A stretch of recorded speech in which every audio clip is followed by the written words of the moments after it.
insyaallah sampaikan oleh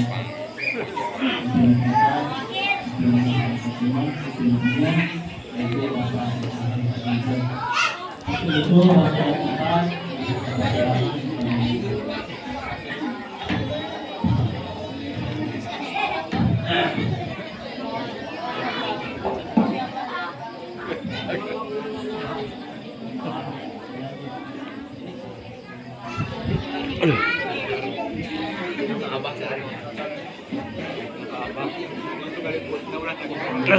iya ke konten.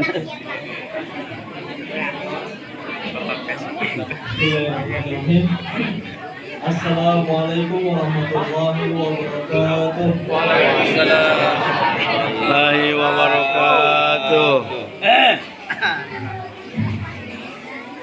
Masih bagus. Alhamdulillah. Alhamdulillahilladzi arsala rasulahu bil huda wa dinil haqqi wa kafabillahi asyhadu an la ilaha illallah wahdahu la syarika lah wa asyhadu anna Muhammadan abduhu wa rasuluh. Kepihangnya. Ya. Ini panasnya nih. Tadi lah panas ya. Nah, ya. Nanti panas. Jarang panas ya? Ya? Harus pindah ke atas ini. Biar ada angin ya.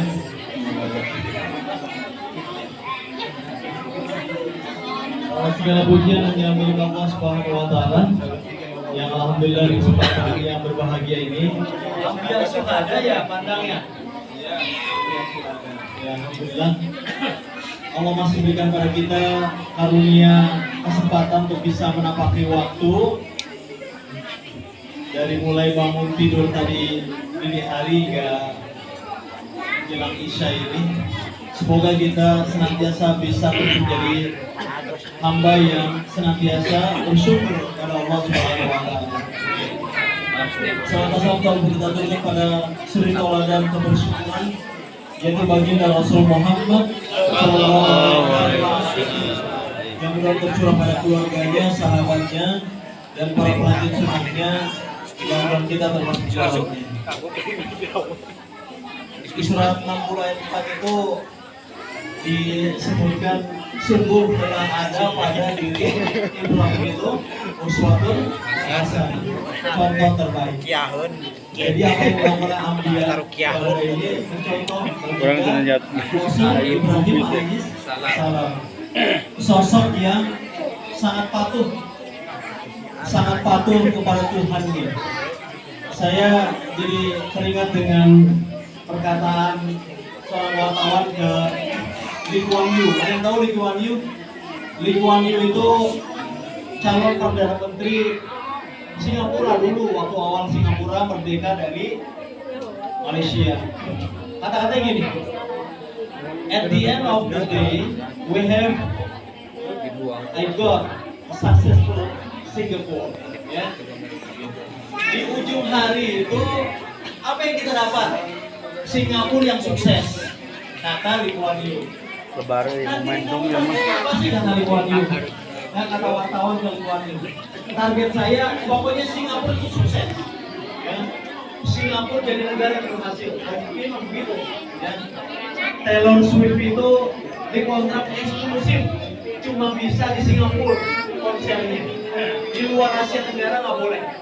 Maka Luhut Bin Sarpanjaitan itu marah-marah sama Singapura. Itu 900 miliar masuk ke Singapura itu konser Taylor Swift. Ya. Kenapa Taylor Swift di situ karena aman? Ya. Nanti berhasil di Singapura. Yang menarik, wartawan menanyain apa yang kamu berikan ke Singapura seluruh hidup saya. Nah, gitu, ya. Jadi emang semua ada harganya. Semua itu ada harganya. Untuk apapun yang kita pilih itu ada harganya. Saat memilih Allah, harganya apa? Harganya hidup kita. Ya, harganya hidup kita. Pada saat Ambiya diajarkan dengan sunat, ya. Beda ya sunat di Nusantara sama sunat di Timur Tengah ya. Beda tuh sunat di Baghdad, Iran sama sunat di Nusantara. Kalau sunat di Timur Tengah zaman Ibrahim alaihissalam itu religius. ya, tapi nggak jadi busuk itu, karena di sana kering udaranya, beda sama di Indonesia, ya. Di Indonesia cobain nggak dikasih antibiotik, nggak dikasih anestesi ya, kopius, mesti itu berinfeksi, ya bernanah dan lain sebagainya. Karena memang di Indonesia tuh lembabnya tinggi, tapi tetap aja kita lakukan. Kenapa? Karena kita cinta sama leluhur kita atas warisan yang ditinggalkan. Ya, untuk apa yang kita ikuti, itu pasti ada harganya. Ada harganya. Seperti kalau kita ditanya siapa yang kamu ikuti dan patuhi, Allah dan Rasulnya, ada harganya. Seluruh hidup kita. Kemarin tuh Pak Eko ke Jakarta, nggak tahu ada berita. Pak Eko aja orang yang biasa nggak gampang baperan, itu kena mental itu. Iya mas, kemarin ponakannya sunatan, tapi ya Pak ini nggak dikabarin nggak jauh, pasti mau pasti nggak ada ongkos itu, ya tuh harga yang harus saya bayar karena memilih kebersamaan. Semua ada harganya, nggak gratis. Milih Allah itu nggak gratis, ya. Milih Allah itu nggak gratis, paling nggak korban perasaan, ya, paling nggak korban perasaan. Karena dari kecil memang kita diajarkan, sehingga kalau kita menyampaikan sesuatu nggak dihayati, apa sih maksud dihayati? Tidak menggunakan rasa, tidak menggunakan perasaan. Nanti persis seperti ketua KPU nyampain khutbah Idul Adha bercerita tentang menyembelih kehewanan manusia, ya. Tapi coba, ya, walaupun ini masih simpang siur kan Pak Adil, bisa aja makanya dikorbankan ketua KPU-nya, ya, gitu ya, gitu. Tapi memang ini menghebohkan, ya. Bagaimanapun rasa itu abadi. Karena itu kita mesti mendidik diri kita dan anak kita agar kenal dengan rasa. Ya. Identitas diri itu ditemukan dengan mengenali rasa kita sendiri. Rasa kehilangan, kecewa, khawatir, cemas, takut terlupa. Ya. Rasa yang paling terdalam itu rasa takut. Dan itu yang selalu akan dimanfaatkan oleh syaitan la'natullah untuk bisa menjauhkan kita dari Allah. Ya, takut miskin, takut nggak punya uang, akhirnya korupsi umpama, ya, di negara potongan, ya, gitu. Rasa takut itu yang terdalam, ya. Dan setiap kita punya rasa takut primordial masing-masing, ya. Rasa takut yang paling mendalam. Makanya hati-hati kalau punya ilmu dan kita kemudian suatu ketika nyampein ilmu kita harus menghayati apa yang kita sampaikan. Gitu. Sehingga tadi malam dapat berita begitu, pagi-pagi saya ngomong tanpa dengan terus terang, langsung pulang gitu Pak Kolonjen, ya.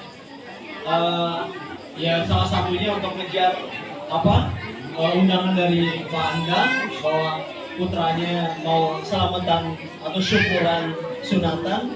Selain itu persiapan untuk syurumah besok. Kita harus menghadirkan rasa, biar kita terus bisa belajar bahwa rasa itu menghadirkan kekuatan yang membangun. Tapi pada saat yang sama, kalau kita tidak bisa mengelola rasa itu jadi kekuatan yang menghancurkan diri kita. Ya, rasa itu awalnya sejak sebelum di status tuh. Rasa itu awalnya adalah teman terdekat dan terpercaya yang kita miliki. Sebelum kita kenal sama siapapun, ya. Perjalanan hidup akhirnya menempatkan diri untuk agak berjalan dengan rasa. Kenapa? Rasa itu jujur. Rasa itu kebenaran. Ya. Apa yang disampaikan? Enggak akan ada yang positif yang merasa itu. Ya. Anak kita belum bisa ngomong, anak kita nggak suka pelajaran eksakta, anak kita sukanya gambar, anak kita sukanya makan, anak kita sukanya ngebully temennya, anak kita suka dibully temennya, anak kita suka nggak hormat sama orang lain. Itu ujian banget tuh diri kita, ya. Dari mulai akikah, sunnah, itu sebenarnya ngajarin diri kita dan anak kita untuk meresapi, coba, ya, melanjutkan tradisi orang-orang yang bahkan nggak pernah kita ketemu. Kalau nggak pakai rasa juga ada nyambunginnya, ya, gitu, ya. Nah, bapak-bapak, ibu-ibu, anak-anak sekalian, tadi siang itu walaupun ini edisi umum ya, semua bergerak ya, bergeser mencari posisinya ya. Pada saat kita hari demi hari bertambah umur, tapi terhadap rasa kita tetap abai, kita nggak akan bisa nangkep petunjuk yang lebih halus nanti ya. Hasil gimana nanti lanjutin SMP-nya? Hasil di SMP ya? Belum kan ya? Kelas 6? Kelas 5? Masuk ke SMP. Coba, Arsil 3 tahun lagi SMA, 6 tahun lagi lulus SMA ya. Arsil akan nanya ke Pak Usep, Pak, saya mau kemana nih arahnya nih? Pak Usep, ya nggak tahu juga nih. Jadi kita tanya pada rumput yang bergoyang. Repot ini ya. Tanya ke rumput yang bergoyang, ya kan? Kita bertanya ke jejak kita sebelumnya. Arsil bisanya apa? Perjalanan hidupnya dapatnya apa? Udah diakikahin belum? Udah disunatin belum? Gitu kan? Kesenangannya kemana? Dari situ kita belajar. Ke depan Arsil mau jadi apa? Kan gitu ceritanya. Jangan orang lain duluan yang tahu, orang tua nggak tahu, kan repot ini. Padahal anak kita kombinasi istri dan diri kita, kan gitu. Kalau sampai kita nggak tahu anak kita ke depan gimana orang lain? Paling banter kita akan maksa orang lain untuk memberitahukan, ya, identifikasi tentang anak kita dari sudut pandang ya luaran doang, outsider, orang luar.